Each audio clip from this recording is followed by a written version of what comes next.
Hey guys, I'm back at the Fatwa Center, one of my favorite websites. Um, it's just loaded with so much information, and we can really learn the mentality of the Muslims, especially the scholars that are teaching this stuff to all their followers. So let's see what the question is. It says, ruling about a woman claiming that she was raped. Okay, so here's the question. In your reply to the question about the punishment for rape, you said that as regards raping a woman, it does not necessitate punishment on the man except if he admits it himself or is proven with 4 witnesses. The woman cannot be punished as well if she claims that she was raped. So it is not correct, as you mentioned in your question, to say that the woman is wronged. Can I ask if semen was found on the body of the woman and by DNA examination it was found to belong to the suspect? Shouldn't he be punished even if he does not agree or there were no 4 witnesses? How do you justify when you say that the raped woman is not wronged? In the first place, she should not be punished because she was raped. So the statement that she was not punished does not make any sense. Besides, it should be clear that when a man rapes a woman, she's wronged. And if the system fails to punish the culprit, she is wronged again. How do you say that she is not wronged? Okay, so let's look at the answer from the Fatwa department. Among the most important principles of Islam is that claims have been proven by evidence in order to protect the blood, money, and honor of the people from being transgressed because of unproven claims and suspicions. It is confirmed that the Prophet said, if people are granted all they claim they have the right for, then many people would claim the blood and money of others. So whoever claims that she is wronged, whether it is rape or otherwise, has to provide evidence towards the effect, otherwise the accused, abuser, wrongdoer will not be punished merely because of a claim.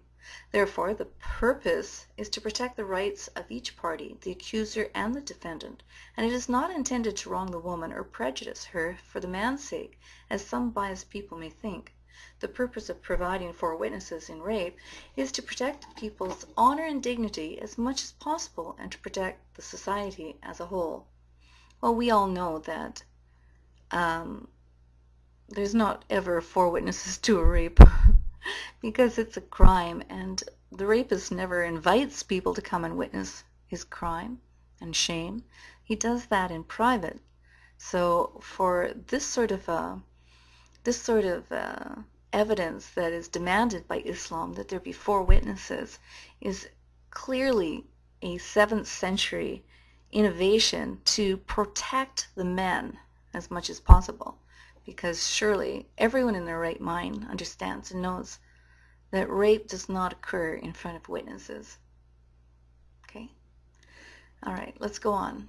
Muhammad, he wrote and authored the Quran, actually. He authored the Quran for the purpose of his own selfish desires and those of men of his own sex. So what he did was, if you read through all the hadiths and the Quran itself, you'll see that it's a man-made book made for men by a man.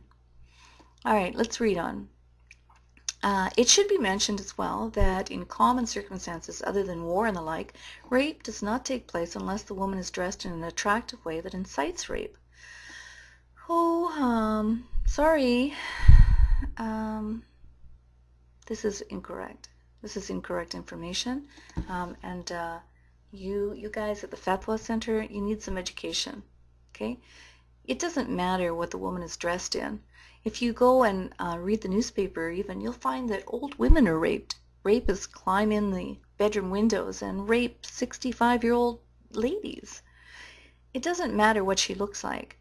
It's not about being dressed in a certain provocative way. It's simply the mind of a sick man. Okay? So let's go on and read. For instance, when she goes out having applied perfume. Well, this is another mistake. Applying perfume has nothing to do with the mentality of a man and what his ambitions are, or what he plans to do. And not being dressed in hijab.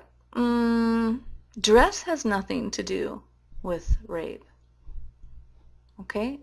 I don't know. This is a pretty funny answer this guy here at the Fatwa Center is taking every sort of example he can to try to prove his case, when we know through studies that none of these things have an effect on whether someone is raped or not.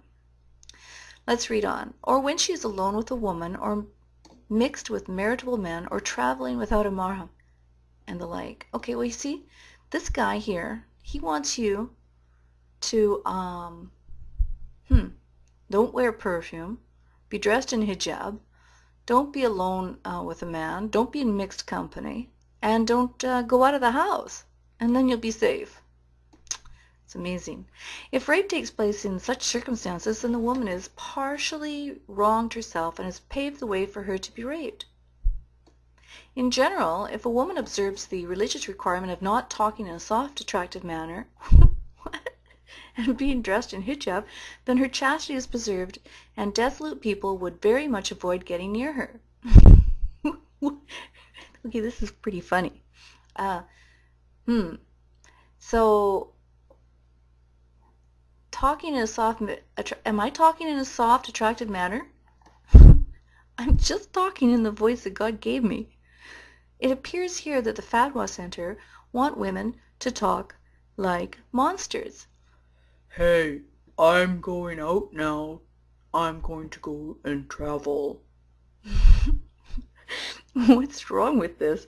It appears here that the answer for the protection for women here is that the Fatwa Center are telling people that women should not put on perfume. They should stay stinky. They should wear sheets. They should be, don't be in mixed company. Don't go out of the house and talk like a monster. Please. It's just too much. Okay, I think that's the end of it. Oh no, I've got more. Okay. As regards DNA testing, it is not a strong evidence in proving a claim. Okay, what? Hey guys, come on. You know what? DNA evidence is probably one of the best evidences they have now. After all, isn't it something like millions and millions and millions of people don't have the same DNA as the person standing next to them? Isn't that a unique feature that we all, have? I don't know. A woman could trick a man and obtain his sperm and then claim that he raped her. Mistakes in testing could happen in the laboratory, and the reality proves this. Samples in the laboratory could be mixed sometimes in the laboratories, so how can this be absolute evidence to punish an innocent person because of it? What? Hey guys, stop talking about mistakes in laboratories when we're talking about actual DNA. Muslims, they'll go anywhere they can to try to protect a fellow male Muslim. Okay, well, I guess that's the end of this fatwa. Hope you enjoyed it, and I'll see you guys later.